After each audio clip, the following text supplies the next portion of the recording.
welcome to the program. This is Your Business Incorporated. I am Boostin Omofaye. We welcome our viewers here in Nigeria and around the world. On today's show, union strike halts operations at Toyota's plant in Durban, South Africa. An Egyptian construction and engineering group, Hassan Alam, is listed on both London and the Cairo Stock Exchanges. And the World Bank IMF presents a global economic forecast with a downward review. Let's look at the markets first. It's looking like a bit of a bloodletting Tuesday at the African markets, where all the major indices are trending lower. Intraday Tuesday, the Nigerian index was down 0.28% about an hour ago, while the GST in South Africa was 0.47% in the negative territory. Egyptian market was about 0.1%, also in the negative territory, while the Kenyan burst closed lower on Monday.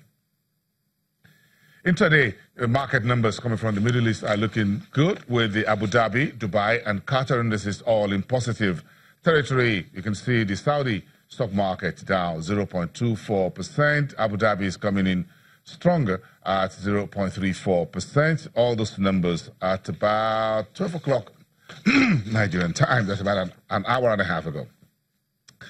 Okay, let's get a sense of the European markets for today. Also looking a little bit lower, according mid-reactions to the latest IMF and global economic forecast. Let's get a better sense of these World Bank IMF reports, outlook for the global economy for 2018 and 2019 being reviewed downwards. Conrad Busen is of the GW TV for Channel Television, live at the Frankfurt Stock Exchange. Good afternoon, Conrad. Let's talk together about this latest report. What's the market's reaction to it? These projections for 2018 and 2019 looking lower, in particular for leading regions and economies around the world, in particularly Europe, where you are.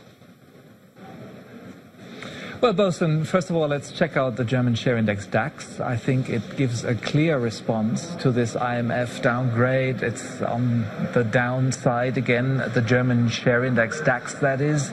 Also, the euro has lost some ground. It's weaker. It's trading at only around about $1.14. Another reaction can be seen on the bond markets, where the yield on 10-year U.S. government bonds has risen to another 7-year high, which has to do with the fact that America's growth projection, the one by the IMF for this year, was among the few worldwide that was not lowered.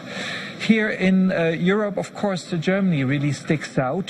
Germany will have a significantly lower economic growth than at the previous forecast. The IMF calculates that gross domestic product in Germany this year will increase by 1.9%. The previous forecast had been 2.5%, so that's now a downgrade of 0.6 percentage points, quite significantly.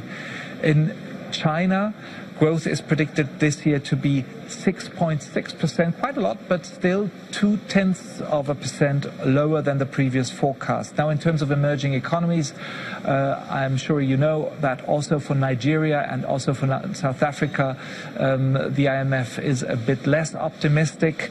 Of course, for Angola, even a contraction of the economy is predicted, as well as for Argentina. Only two emerging economies are facing higher growth projections by the IMF for this year and also for next, Russia and Saudi Arabia. And I guess this has to do with the expectation that the oil price will continue to be on the rise.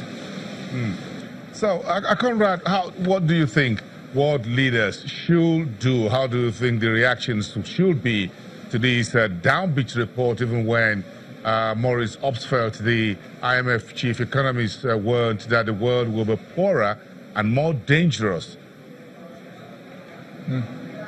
Yeah.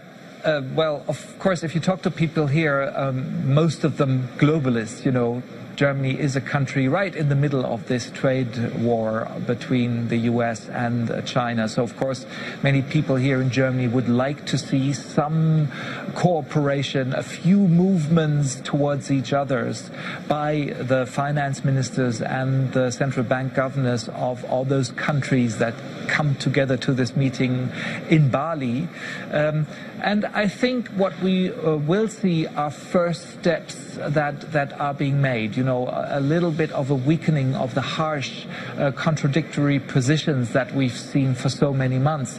Jens Weidmann, the president of our Bundesbank here, the chief reserve banker of Germany, gave an interview to Reuters on his flight to Bali, where he not only criticized the US and its trade policies, he also criticized China by saying that what we need is more protection against, more protection for intellectual property and a reduction of distortions by state-owned companies and by state subsidies. Now, this, of course, is aiming at China.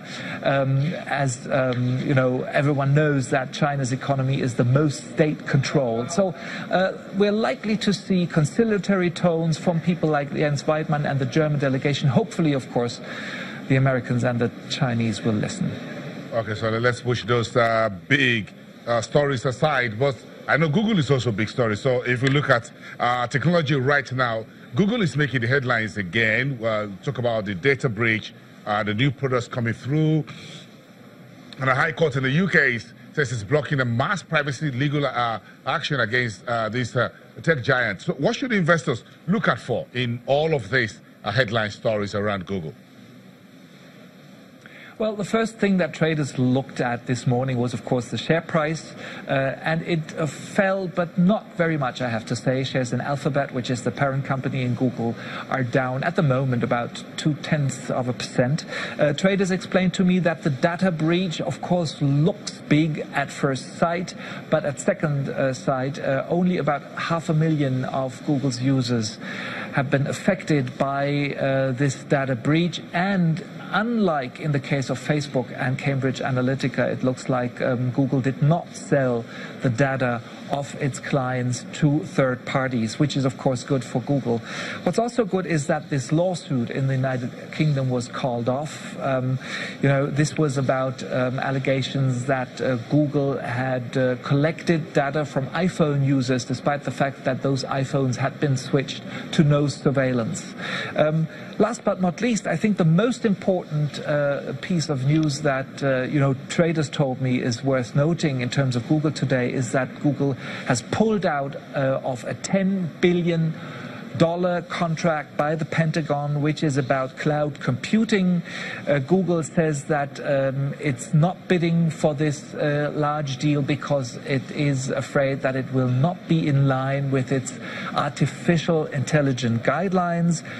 Google also released a set of principles which would assess its artificial intelligence applications against a host of objectives. It says it believes any use of its technology should be socially beneficial, accountable, and incorporate privacy by design and adhere to ethical standards. Now, by releasing this statement, of course, Google seems to imply that all those principles are not being followed by the US Pentagon. Quite political stuff here. Yes, Conrad, thank you so much. Sometimes the world of this technology, folks, get a little bit swamping for those of us on the outside. But you try to make sense of it for us. Thank you. We appreciate that.